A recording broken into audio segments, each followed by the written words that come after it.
Papa tika faire na ki buda na ye. Papa tika faire na ki buda na ye. Faire abeta la musique na bango esenga muta simba ba moto na ba kisina ata same na buda talié. Olobi. Ye moko eza révélation pour ye moko faire déjà loba ngo faire so talié boye na mambasala ka asamera na église ya buda et moi na déjà. On est ça que ye denile ça muto afali ya ka so mamba révélation de faire nde ya saini. Parce que faut bima bloc ya salité bo ça buzoba na kena ngana pas védité vous comprenez mais védi ba te bele ba kena pas na bisayo voilà faire ça n'a rien à voir la spiritualité na wana sambeka na buda ha secteur makasi nde servisioni pasteur soka leki ateka liloba nzambe neti ngana leki leloti na bitaliti na pesi nga pesi de révélation voilà. Ça dit banza ba monitalit ba ebité uta wapi ezanini donc batika faire na ki buda na ebatika yi a continuer ki buda mukolo moizi mbia côté bien bongo motema bonga ya papa tika bonga motema frère gola sambela kana buda ça muta basé la spiritualité au sale le côté mon dieu au sale le côté parce que yé moko frère gola tant on kuta tele mission ngabio a rappeler ngat là c'est un rappel c'est pas une révélation c'est ce que les hommes ne connaissent pas.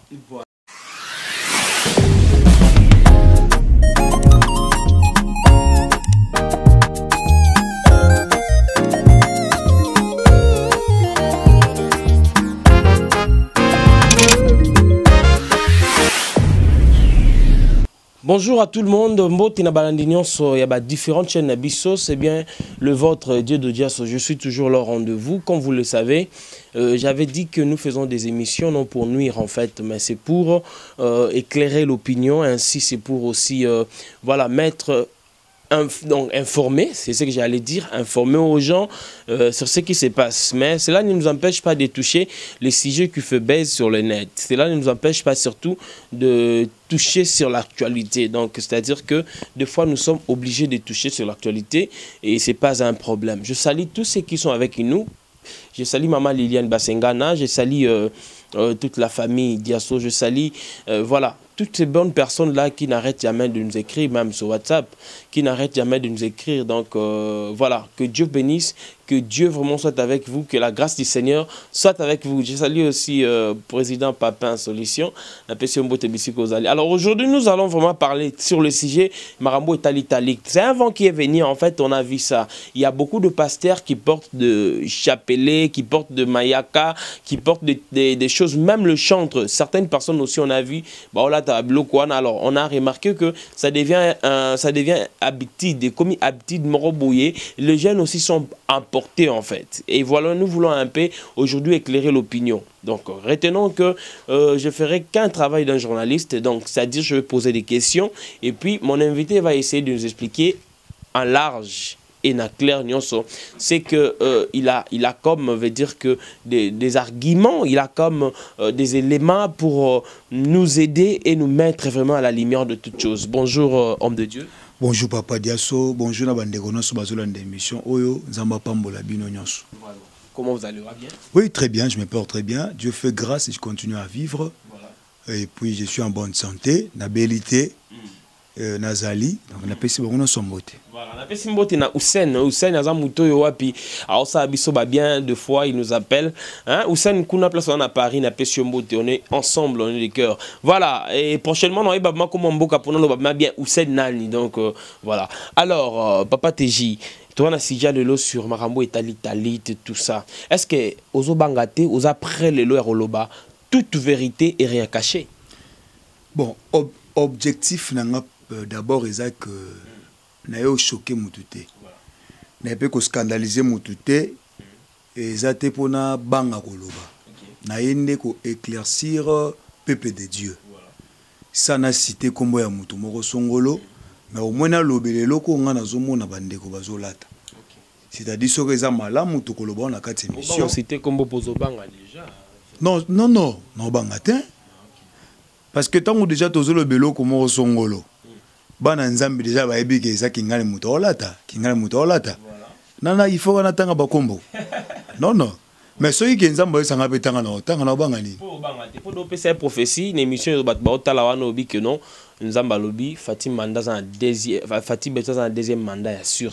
Répéter encore que notre président Batunion soit pour partager parti Oyo. Président Fatih Beton a deux mandats. A sali Oyo. Moi n'ai ici la boue. Oh, on n'a pas osé. Et puis dans 3 ans, toi après 3 ans, Nemboge Bongi. C'est-à-dire Mboge Bonga. Avant mandat ne yami balesa nini esila makozwa ata kutu babundi basali ba marche ata babwaki babiloko ndenge na ndenge Fachi aza président et deuxième mandat akozwa. C'est Dieu qui m'a dit ça. Voilà. Et puis aza muto aende pona obongisa Congo. Okay. Donc ça dit retenons que voilà, c'est le parole. Il y a Moussa Nzamba Tchokolobawa. Moi, je n'ai rien à commenter là-dessus. Alors, aujourd'hui, l'église est en train, il y a qu'à subir déformation belée ou soit critique belée, église en Zambé Lelo. Alors, tu Loba, phénomène talit dans l'église, qu'est-ce que tu en penses? Bon, sur ce, je suis et je resterai toujours contre. Okay. Parce que nous ne sommes plus dans l'ancienne alliance. Okay. Tout ça, on a une nouvelle alliance. Si elle est talit, pour nanga, je suis contre. Okay. Contre, et puis nako interdire ba nanzambe ba landa lokolo anate. Parce que moni ba pasteur ba za quoi ba musicien. Hein? C'est des musiciens za raso qui a la telo moko boye au moins na cité ba pe ba seni. Ba lati balandi ba biate tout mona kango pa fali. Tout mona kango pa wera. Ndenge mo pe na ba pasteur. C'est dit pasteur aza pe star mais na kati na bonzambe.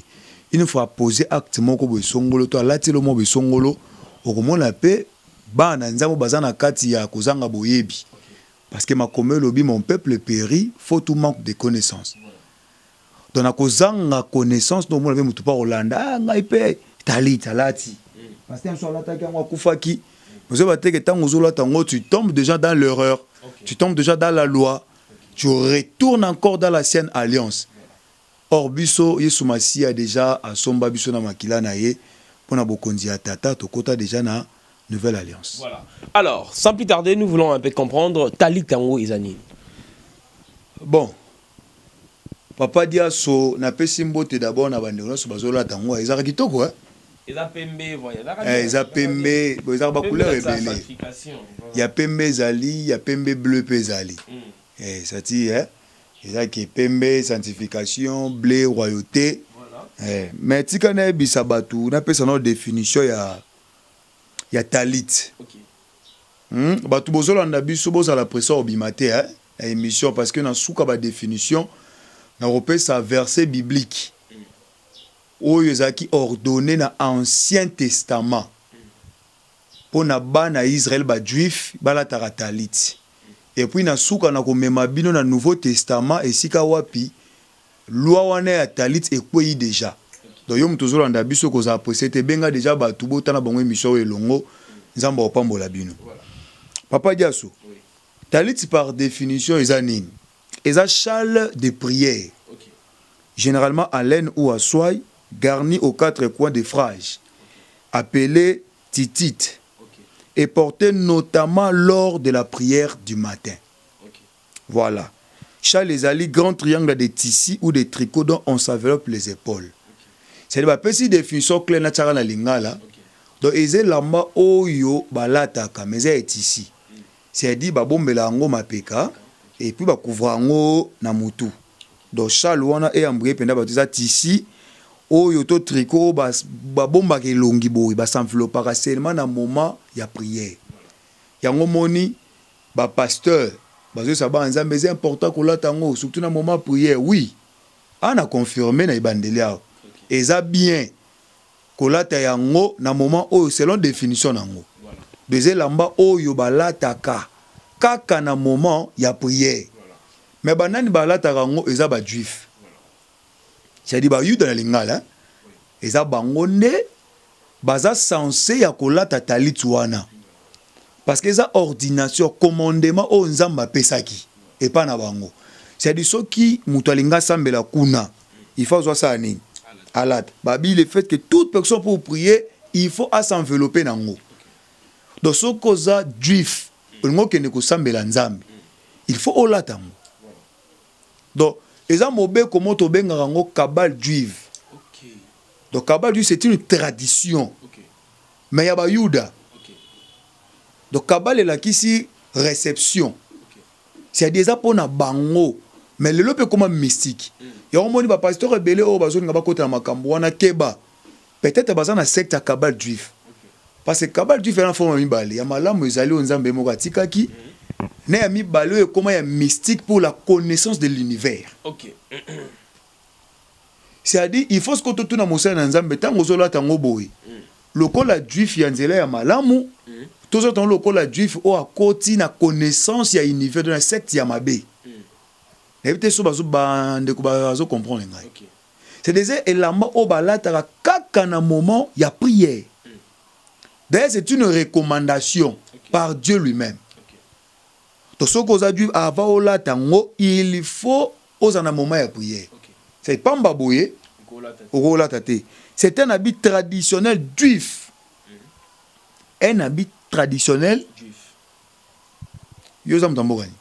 Voilà, Congolais des Congo de père et de mère. De père et de mère. Et de pas passer par plein solution. Yo de père et de mère. De père et de mère. C'est au comme président Mboko. Ah mais oui hein.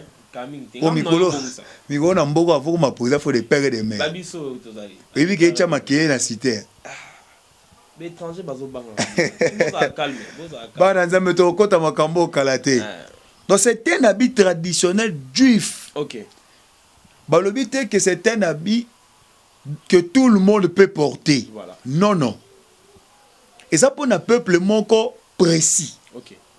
Moussoukou na lobi hôtel les salis vient des juifs. Oh. Les salis vient des juifs. Il y a un moment où là tango parce que la tradition juive parce que ça qu'on se contredire té. Tu comprends pas texte. OK. Tu comprends pas texte mais depuis Christ a ya kufa c'est quoi? Oh non c'est ça qui le cola mobeko. Et ça c'est un impact. Voilà. Donc eza lisusu obligé il faut que to sala yango poto se pelisa motema nzambe.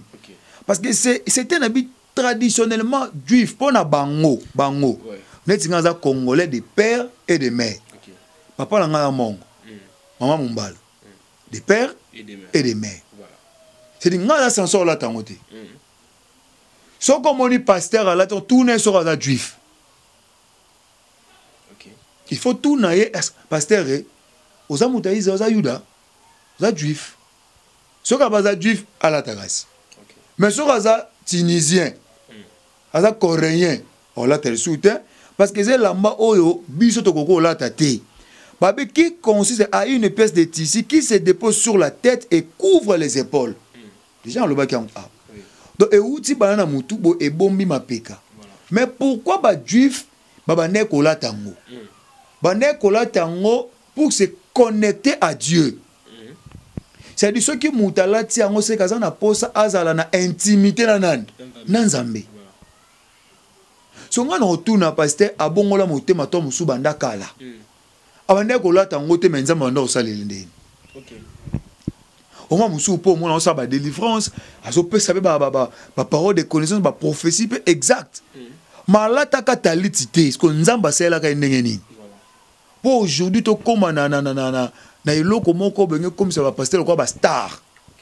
Donc soka lati ngo se kaza na kati ya bonzambe c'est une distraction. Je vous dis une distraction.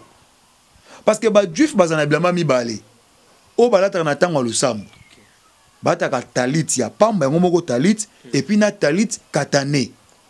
Talit moko ya mukie. Ezaka pona banane. Ba juif. Tolata talit ya pamba o bomba wala tawana munene wana et bombi bo tout ça na talit katane ou amwa mukie. Mais nyonso idée maîtresse nango ezaka pour se connecter à Dieu. Voilà. C'est ce que Dieu fallait dire en raison monsieur ezate papa diaso. A se pesaka motema ya nzambe. Et puis mutu ango c'est que akabwani na mokili. Mutu la talit juif. C'est que akabwana nini na mokili. Voilà. Sotant on yosa pasteur moi muso ala tiango be tout ça mais akabwana mokili kasi. Non, il a exposé vraiment, exposé aussi ça bon on a tout n'avant ba question. OK, yango moni na moi pinoti que la ngata voilà. Donc na ba juif. OK. Bazana deux vêtements spéciaux. OK. Uniquement pour la prière. Ok. Na lobi a talit au bon bazolata na talit katane. Ok. Donc petite talit. Ok. Mais esa recommandation ya Nzambe dans l'Ancien Testament. Voilà. Nombre chapitre 15. Ok. Verset 37 à 41. Ok. Donc, bana Nzambe bozolanda biso, Nzamba vandi ne lambate. Ok. Ndeko, balo banote ke po Nzamba yoka yo, il faut sipika talit. Wane eza ancienne alliance. Voilà. Eza elamba réservé pour na ba juif. Ok. Na tangu na bango, tangu ba bimi na Égypte. Eza recommandation ya Nzambe. Na expliquer bino définition awa. Ya talit, na pesi na deux sortes ya vêtements ya ba juif. Spécialement ou uniquement pour la prière. Okay. C'est-à-dire quand un juif veut prier ou veut aller dans la prière, il doit s'envelopper de ça. Okay. Mais tel est ce qu'on a appelé bon bekwa talit. Okay. Font la Bible. Ah mon kilier. Papa, distraction continue. Moi na Nzambe, avant qu'on en église moko songolo tuna na Nzambe. Okay. Saint-Esprit révélé une bonne église. Bima na l'église a intimidation, l'église yo bazo luka ba influencer ba na Nzambe. Les gens qui veulent impressionner. C'est ça. Ba pesa image de quoi bango ba na connaissance à makamu na Nzambe. Depuis Kalawane lamba les Arabes. Okay. Ça c'est ça la question que moi je me pose. Ba miso ba koloba ke non, est-ce que moni sango déjà tumba sango te? Biso to ba sentinelle mon frère, attention. Babi soki sentinelle au moni likambu soko lobite so muto wana kufi ma kile ya muto wana na muto sentinelle. OK. So ngai siko sentinelle na moni mabe. Nakanga munoko. Bola tangote, bolanda pe angote, zo émission oyo zala fidèle émission oyo. Talango pe na boke binyonso du début jusqu'à la fin. On comprend de c'est quoi les talit. C'est un vêtement juif. Voilà. Réservé seulement pour la prière. Oui. Nombre chapitre 15, verset 37 à 41. Natangi biloko. Okay.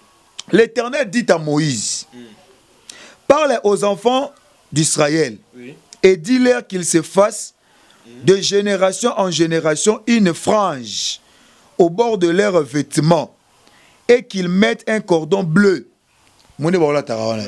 C'est-à-dire quoi? Moi, pembe, naba blé. Un cordon bleu sur cette frange du bord de leurs vêtements. Quand vous aurez cette frange, vous la regarderez et vous vous souviendrez de tous les commandements de l'Éternel pour le mettre en pratique. Et vous ne suivez pas les désirs de vos cœurs et de vos yeux pour vous laisser entraîner à l'infidélité. Vous vous souviendrez ainsi de mes commandements, vous les mettrez en pratique et vous serez saints pour votre Dieu. Voilà. Je suis l'Éternel, votre Dieu, qui vous a fait sortir du pays d'Égypte pour être votre Dieu. Je suis l'Éternel, votre Dieu. Mon recommandation, c'est que Bandi, avec qu'ils se fassent de génération en génération une frange au bord de leurs vêtements. Voilà. C'est-à-dire, batonga mo elamba moko boye. Olaninga papa na ngai. Et la mana bakola te yango de génération en génération. C'est-à-dire, mutu nyonso soki aye wana na mboka wana. Soka botami, il faut reconnaître recommandation na Nzambe. Voilà. Vous comprenez? Pourquoi si ko Nzambe appelle ça bon recommandation forme elamba ya boye? Une frange de cordon bleu tout ça bala taka. Et ça recommandation Nzambe appelle ça ki bango pona bakanisa kandenga bimisa ki bango wapi? Na pays ya Égypte. Et ça quoi mobeko ya Pâques. Ya Pâques. Qui na mwa boye boko banda kolia mapa o ezanga levi. OK, pesa leva pona kokanisa ngai nde na bimisa bino. C'est dit tangu Nzamba bimisa ki bana Israël na kata boumba pesa ki bango ba loi papa diaso. OK. Bana Israël après leur sortie de l'Égypte, ils vivaient sous de loi. OK. C'est-à-dire soki kaka o tosi mobeko te obeba ina Nzambe. OK. Donc il y avait de loi. On a côté c'est bon que bobimi na Égypte bino mon côté. OK. Mais bobimi kuna po nganza mena sani na bimi si bino. Yango apesa ki bango recommandation la mbao. OK. Bande ko baza mayele. Ba okene ko luka définition ya frange tout ça ba komona eza vêtements babi au bord de leurs vêtements. qu'ils mettent un cordon bleu sur fond du bord de leurs vêtements.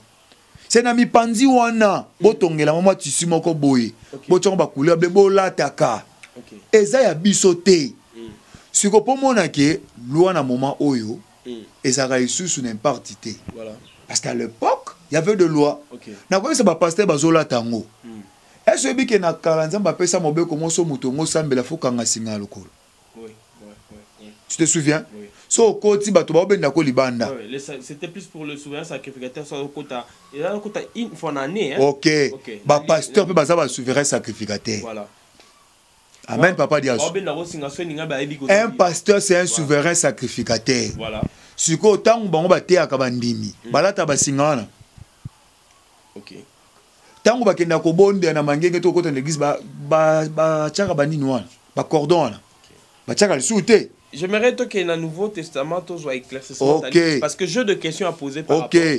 Mais pourquoi si on va respecter quand l'eau est talit, mais l'eau est cordée à l'ocolo? Aujourd'hui, les enfants de Dieu ne sont plus sous la loi. OK. Romains chapitre 8, verset 1. Voilà. Il n'y a donc maintenant aucune condamnation. Aucune condamnation voilà. Pour ceux qui sont en Christ. Voilà. Tu es un agent. Jean combien? Jean chapitre 1. Jean 1. Verset 17. Jean 1, verset 17, je peux le lire rapidement. Car la loi a été donnée par Moïse et la grâce... Non, non, papa, tu connais mon lingala. Car la loi a été donnée par Moïse.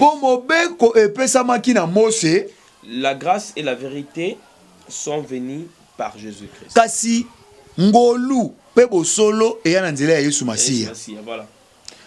C'est par ces passages que les enfants de Dieu doivent comprendre que la loi a été tombée. OK.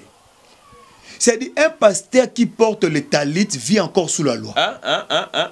Tu dis? Un pasteur qui aujourd'hui, dans la nouvelle alliance, continue à porter le talit, vit sous la loi et fait vivre les enfants de Dieu sous la loi. Bon, un pasteur de Tolia a-t-il le lobe à peine ça levé. Ça rappelle Mibé quoi kalati. Bon, Tolia en local. Il y a un qui a été Mibé quoi là. Pour l'autre, ne me dit Tolia à peine ça levé de la Sainte-Seine. N'est-ce pas le mot? Yo sur le bibo. Omoni pince à levain. OK. Dans une personne n'engage changea. OK. Papa, pince à levain ya kala. Et zala qui pas qui ya ba na Israël ko kanisa n'engage ba bima na kata Égypte. Voilà. Mais pour moi na qui changea. Pince à levain ya lelo. Et zala kapona ko kanisa kufa pe lycée kwa Yesu Masiya. C'est mon sang, prenez buvez. C'est mon corps, prenez. C'est-à-dire ceux qui n'ont pas d'église, tant que tu as sainte scène. Ceux qui passent le bina bango que tozoli ango pona ko kanisa de tobima na boum, bazongi ce qu'on a loi. Ah OK. Mais ceux qui ont savoir que tozoli ango pour commémorer la mort et la résurrection de Jésus-Christ, maintenant il est dans la nouvelle alliance. Voilà. Alors, tous ceux qui sont dans la nouvelle alliance ne sont pas obligés de rentrer dans la condamnation. Jamais. Jamais. Ils ne sont pas obligés de faire des choses à l'Ancien Testament. Oui. Parce que Christ lui-même est le chemin et l'éclairage de tout. Oui. Donc, toi, tu affirmes que Baza vraiment Baza déclassé. Bon. Déclassé kout na sungi bango. Sous la loi. Baza sous la loi, Beko. Mimi Beko, non, il y a Kala. OK. Parce que Basimba la Bible, Beko, il y a Kala. Il y a de grands pasteurs dans ces pays qui portent des talits, qui ont des grandes églises. Voilà, entrez sur YouTube, entrez sur Google, essayez un peu de mettre Bobeta Beta Boromona. Alors, il y a de grands pasteurs comme ça qui portent des talits aujourd'hui, qui dirigent des grandes églises. Donc, vous nous affirmez qu'ils sont sur la loi. Je m'étonne. OK. Parce que Bazaba pasteur Odaye Koubalekina a connaissance. OK. N'a tanga théologie, hein. Voilà. Non, c'est mon komoli mo pesa nganzela na kotanga théologie. Vous comprenez? Sur côté de théologie, parce que mingi qui atteignent pas comme un pasteur. Berer. On va rentrer sur ça. Allons-y sur le talit. C'est un pasteur sur quand comme église à mon nene a la talit. Yango na ebisio boye ne bandele mission. Il faut ce qu'on va tout naie. Talit oyozola teza penza recommandation nzamba pesa ki ba na Israël. Na Nombre chapitre 15 verset 37 à 41. Tous autres talit sa forme à cabale juive. Mais apparemment, ces histoires de cabale juif viennent encore de rentrer. Comme c'est un secte. Voilà. C'est un secte, n'a pas cette définition. Alisanga ba Yuda. Bon, c'est une association mystique des Juifs basée sur la connaissance de l'univers. C'est nous mon akababa, ba secte mususuana, de wanezali. C'est du coup na ba pesa puissance. Ils en zambete, ils ont bateau baza kuna. Est-ce que ce vent n'a pas commencé lorsque Bapesi valeur trop dans ba Jourdain, ba pasteur, ba zo baptême, ba quelque chose au baptême dans Jourdain, ba Israël, tout ça. Voilà. Ce que na Israël za makasité ba kekende ko multiplier connaissance na ndenga mabe. Na ndenga mabe. Parce que vous savez, dans chaque groupe alisanga batu il y a des recommandations. Parce que ça moni biso awa. Tout ça me la ndenge nini. Tout zo kabatali tout ça nini. So pasteur ah yena kalabanda o sela ngoto mais le quoi quotidien na kabal juif wana. Asu na choite il faut kaka ala ta yango. Parce que moni kabale laksini na hébreu benga ngo kabala. Na hébreu la qui réception. Au sens le plus général, le terme est parfois interprété par tradition. Mais dans le cas il n'y a pas de tradition religieuse. Dieu est esprit. Il n'y a que Jésus qui règne. Dans le sens où il y a panzana, il y a kabale la kisi tradition. Il y a un moment où il y a pasteur qui a une tradition. Poité, falatani, talit. Nous allons prendre cette image. C'est un pasteur de notre pays. Je vais dévoiler. On va prendre l'image et puis on va revenir. Retenons que le frère Dieu de Diasso n'a pas de haut, nazala pour haut contre non. Nous sommes, je joue le rôle d'un journaliste, église au milieu du village. Nous sommes là pour éclairer. Alors nous allons suivre cette image avec vous et retourner très rapidement pour essayer de mettre fin à Marahamoussous. Suivons. Ça, ce n'est qu'un symbole. Je vous pose la question. Pourquoi vos pasteurs mettent d'école pastorale?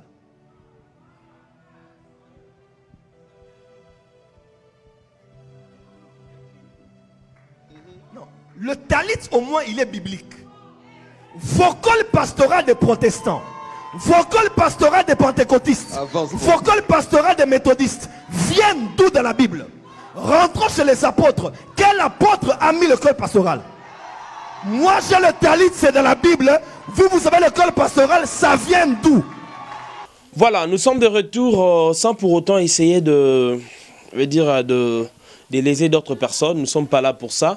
Donc voilà, nous sommes entrés juste. Tout le monde a photo tout le monde Donald Trump, président États-Unis, tout le monde pour ne pas me chercher à citer le nom, tout ça. On a tous vu des photos. Il faut tout n'a pas une question, papa. Donald Trump est ancien président. Il y a beaucoup aux États-Unis. Alati Talit. Ala pasteur. Yo pasteur ou lati loko ancien président Alati Ngelobani. C'est ça le problème. Ngelobani siko. Pourquoi tu n'as pas nzambe na kati ya libungi? Voilà. Explication ni boko pesa biso Donald Trump Alati ou yo pasteur Olati. Au moins ndeko na même explication pesa. Au moins que ça sous-bassement biblique. Ah, il a ilamba, il a ilamba, ça n'a rien à voir. Expliquez biso non? Expliquez biso na kati ya Bible comment Mosa na nzamba la terelo na sentiment te. Talit est apporté dans deux façons. Il y a les boussons qui recommandation nzamba. Na passage na pesi, il y a forme mi balé zali bato ba continue lisanga ya kabal juif no tolo ba awa. OK. Eza lisanga ya bato oyo basé sur la connaissance de l'univers. Dans le tout le monde on a deux fois sous bala bato ba kabal juif. Oui, ba kota déjà c'est dire oluka nguya bato ba comme belé na l'église et tout ça bloque belé. Fixé. Vous voyez c'est ça. Il y a un moment ba na nzambe biso il faut to regarder l'écriture. Voilà. Pesa biso sous basement malamu o balobi okokipe ko lata na yo n'importe quel. Ngana pesi bino ezaki loi. Voilà. Babi beaucoup bando sango mobeko mi coloniaux de génération en génération. Maintenant où Yesu na pesi sous passage. Babi mobeko eyaki na Moïse. Voilà. Mengolo na nani? Siko. OK. Toko ko vivre sous te sous mobeko moko be quelconque. Voilà. Papa Diasso. Jean chapitre 4 verset 23. OK. Babi, mais l'heure vient et elle est déjà venue où les vrais adorateurs adoreront le Père en esprit et en vérité. Voilà. Car ce sont là les adorateurs que le Père demande. Voilà. N'importe so comprendre déjà que kosambela nzambe eza sous tradition. Porter les talis c'est une tradition. Juive. Ya batali sanga moko boy. Ceux qui bazan kati lisanga moko te c'est que bazozong saba na nzambe na kati ya loi. Yesu lobi tango ekoki o bato bakosambela nzambe bakokumisa nzambe na molimo. Ko adorer nzambe na molimo elingi lobani. Sa condition, sa tradition. Et lobi te que nga papa dia so pona kumisa nzambe, il faut na lata veste ya couleur rouge. Pona te ya tona kumisa nzambe. Dieu est esprit, il faut te commisser en esprit. Donc, Yesu Masiya qui kolongola biso et en vérité. Toko saba na nzambe te. Ke la tika na lata non. Pasteur oyebi bisu ko zwango. Oyebe loko elakisi. Pourquoi toko saba na nzambe? Jésus revient bientôt papa diaso. Toko saba na nzambe te. Ça sert à quoi kozwa mituka? Kokoma na mbongo ebele, mais koko saba na nzambe. Église est comme ça mutu riche. So po tamboli bien ko kambaba na nzambo koma na bozwebele to kana bénédiction Yesu abi mutu moko ta landa ngai azaka azongika bongo non bokoza bokonza likolo pe na se bokoza mapango na mituka. Dieu est esprit. Toi adorer nzambe en esprit ton aye côté ya batu en esprit na lati lambaka na lati et ça te que ne ayo te abino na lati mo la mamo pourquoi pour les prophéties. Le les a prophétie, les a délivrance. Les a maté à Kafu. Yango na lati lamba oy. Batu mabe. Hein? O kosaba na nzambe. Papa tika, batu bolata bataliti. Au monde ba photo bateau bien bataliti. Au monde ba est-ce que on a ba photo na bango? Yo zo benga bango. Yo kanisi ka bango nde bazolata ngo. Batu nyonso nga tie batu nyonso bazolata ngo. Batu mabe vérité. Ba benga en église net c'est ba prophète tout monde balati ngo côté ya okende. Non, quel souté. Nangana qui na kala qui souté. Bon, let's en taliti. Non, qui souté. Bon, en fait, voilà, on a tout compris sur le talit, Bilamba, on a tout. Alors, le frère de Diasso, il y a d'autres choses qu'on ne peut pas dire comme ça, mais nous sommes exposés à beaucoup de choses, à beaucoup de propositions. Donc, on veut dire que Bissov Mana Yesu, Tundiminon Tozela, Tozela Kakanan, Tungumba Minon Tozela. Donc, je salue tous ceux qui sont avec nous, tous ceux qui savent de quoi je parle. Voilà, que Dieu bénisse mon père spirituel, Azaf Mampouya, apôtre. Que Dieu bénisse abondamment. Voilà, je crois qu'avec le talit, on a fini. Ouais, j'avais pas beaucoup à dire. Voilà. L'essentiel, j'ai donné la définition, les deux genres de vêtements juifs, et puis Nathalie ici clairement que toi, dans la Nouvelle Alliance, Yesu a l'ongola la loi, surtout il y a la loi pour la ressemble à l'ensemble. On a vu surtout ça. Donc, on a dit pour l'eau, on a rebondi dans un passel Mika. Papa. Au monde savait. Bika. Aïdi Nabal Alexandre. Donc Talit y en est l'autre. Aïdi Nabal Alexandre. OK. Bakio Koundé. Moutote mi papa simbika cercueil boy. Ba ko katelemi.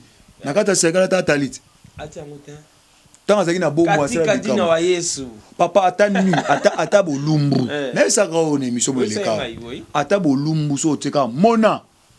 Zane na bonzame na puissance nzamba osalela yo voilà ata tolo polele donc yo ndo be mission etikala wa sur ba nzambe que yo otikala kokota na bani na moliti.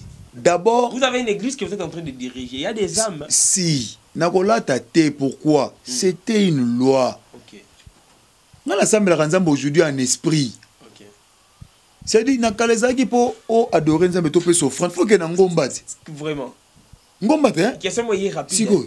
Est-ce que l'autre peut se faire en ngomba? Pour ni ntango ba ordonnera ba pasteur ba atra ba sultan wana ba bloc tout le monde ba passer nga bon éviter nga mona ngoma trop. Papa na to consacrer ba serviteur ba lati maputa.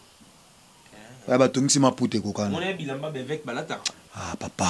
Ba cause l'église écrivait bilamba. Loi. OK. Ba pasteur ba oui. Donc on consacrer pasteur peka boyi. Et bon c'est l'ambade. Ah OK. Bon il faut attaquer. Ardoise sa chemise au pena bolati polo boepé. Le baka pona dignité chemise ko kumba boye na polo be même moi veste. To chemise a pas mbana le fil. Et la mane neni. OK.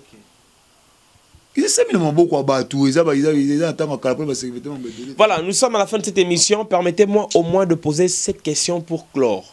S'il vous plaît, j'ai suivi le pasteur Denis Lessi, mon vieux que j'aime beaucoup, un pasteur que j'aime atondi sa ba stade asala ma minene o to yebi na mboka muto abo de laisser azate. Donc c'est un homme de Dieu. Moi j'ai beaucoup de respect pour Matina nazaki dernièrement na kilt na mboloko wana. Donc voilà, deux fois je viens na kilt wana na kota na camoufler na suka na landi pe ma kilt na tali pe le ki na bibi na ngai pe. Donc na zipe ngali pa moli. Mais le pasteur de Lessi a fait des révélations sur Fer Egola. Excusez-moi si j'ai introduit le nom de Fer parce que Fer aussi c'est une star. Congolais à star, et voilà.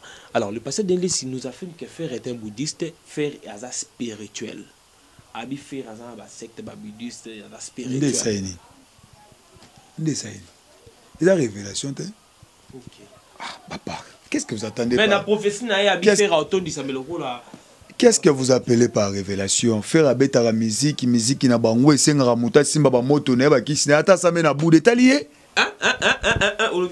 Yemoko eza révélation pour yemoko faire déjà loba ngo faire so talier boye na mambasala ka asamera na église ya Bouddha et moi on a déjà. On est ça que yé denile ça muto afali ya ka so le mamba révélation de faire ndé ya saini. Parce que faut bima blora ya salité boye za buzoba. Faut bima ba blora boye. Et ma pasteur combien pasteur de ça beaucoup. Je ne critique pas ma boko to pe mission ya ina bana eh. Ngana lobi eza révélation te. Frère Gola sambela kana Bouddha za mutabase la spiritualité au sale le côté. Mon Dieu. Au sale le côté parce que yé moko Frère Gola tant qu'on t'a telle mission ngabio a rappeler ngat. Là c'est un rappel, c'est pas une révélation. Une révélation c'est ce que les hommes ne connaissent pas. Voilà. Tu dis une chose aux acquis secrets par la personne. Ma pasteur papa te robet à l'isolo et à sport publicitaire à faire au babia koufi à la mouka c'est de salingue le côté au moins na ebisi ka badabia au moins na ebisa rabino bato beta musique à forme nga ou de ça le temps so lo ben et ça les papa au ça une le côté abi faire un spiritualité ma casse à muta spirituel le lonandi mi mena kala ça que mission a vu que fallait les faire le lonandi mi be mission mon atara na kala lobi ya musique fallait le la ko mondima pour sentir que faire à côté ce ko bi kota kota goyoka ba yo lia pas moi pasteur ba pas musicien faut tika le ba mususu parce que ça souki c'est dingue tebi bien asuccès nani nani aloba so dingue because ba take it dingue abina okele ma ba ebani dingue abina okele ma ba ebani tika na yo tika dingue ba ebani ko passer donner ça dans l'église na matete dingue na matete ngazanga mosai na nzambe na kina ngana pas védité vous comprenez mais védi ba te bele ba kena pas na bisayo voilà faire ça n'a rien à voir la spiritualité na wana asambeka na Bouddha ha secte makasi ndé servicioni pasteur soka leki ateka liloba nzambe neti ngana leki leloti na bitaliti na pesi nga pesi des révélations voilà ça dit banza ba monitalit ba ebité uta wapi ezanini donc batika faire na ki Bouddha na ebatika a continuer ki Bouddha mukolo Moïse mbia côté bien bongo motema bonga ya papa tika bonga motema qu'on est un concert boya faire net mon qui ba msuba ndoki pas pasteur msuba bonde ya pona bango pour ne pas citer le nom parce qu'on veut pas de polémique mais nous citons le nom net ya pasteur Moïse Mbie parce que c'est un vieux cool, c'est un pasteur cool, il est cool. Pasteur Moïse Mbie il est cool. Du coup on a la prédication. Non dans la prédication non CP là. Il est simple. Ah Moïse Mbie. Il est simple. Et beauté à makasi. Ya to cholié. Mais ke bana ye. Yeso bunti na nzoto bo réponse na nzembo. Il a bêté le mot abi. Abi mari de nuit femme de nuit bima bima. Atuni yambalo yo ki abeta faire Roger. Yambi abiso. Ah bona pasteur busa lobi okoboya mutu mususu. Ce qui nzoto ya pembe bo tema yankoi. Abeta pasteur busu. Ya sala jete. Esimbite baluki kana butu. Aïe. Ba beta biloko ba pesa ndeko wana Eliane ba bongo besimba te. Ndeko nani? Ndeko Eliane. Ba pesa ba pesa. Ndeko nani? Mais c'est ça je vous dis. Ndeko nani? C'est dit kende sala boy sala boy. Ba to bazangi lo koloba. Ye moko la sert à comprendre ka ba tienga nere. Arrêter bogar à pasteur. Mais c'est rabotani na France bien. Oh raboti. Félicitations hein. Yo kutane ba photo de tambola kia. Arrêtez qui m'a pasteur hein. Eza berera batu. Comprenez, il y a des gens qui nous appellent comme ça donc comprenez. Eza berera. Papa tika faire na ki Bouddha na ye, ngana pesi que soit talit. Voilà. Pasteur Denle si c'est un bon prédicateur. Mukola roleke mission pour te ya bana nzemba ko sala béni. Voilà. ale kapo ATL lo banani ya nzambe faire continuer ki Bouddha moko tangu neko koka ya ko rejoindre biso na christianisme na Yesu Masia pona bokonza tata. OK to senga ba faire so akoti lo labo iba adoration za makasi. Ah non faire na ngaze monimo ko yemba modima lo na lobi na 11 la jour ekobima faire gola modima lo na lobi na 11 la jour ekobima donc nga vita imana nga vita imana vita imana vita imana nzembe na botsa beta na wenge obi nzembe na botsa beta na maison mère eza mabe vita imana na so zuka kombo ise comme nzembe nzambe OK eza ko nzembe redi a misi OK ben sanité za la ta so teka komba Yesu El Shaddai obaka ka chama kana kati nzembe nzambe au promettait à biso to trop lobé la maman nzembo yo parce que bi elo mo lobaki une émission et bi que vraiment les gens m'ont appelé hein ba bengai ndenge nini nzembo ni za nzembo nzambe amina sembo la loboko butwa lelo ngana mona yo le Dieu de oui amen mais yo bi que na clip on a batia ba talut ce qui ba tamuz ce qui ba tamuz c'est dit pas ça la raboy ba journal les aïe wana beaucoup de légal sous et kenda clip on légal sous terre nzembo ngope yo kana ma sous terre la libo oui ba traité wana OK donc tebo ya siko moi ba wana c'est tamuz ils a moi likolo tamuz ils a na mukonga brokles na OK kachara américain a kana fox hein mais nzembo pe kana sous terre quand so ba contre simbité ya bongo parce que so pe ba contre simbaki enga bete suko leka ngazo mbongo ebele OK poser ces lisanga moi bien oui congolais pe so alingi lo la mystique et comment ka oblika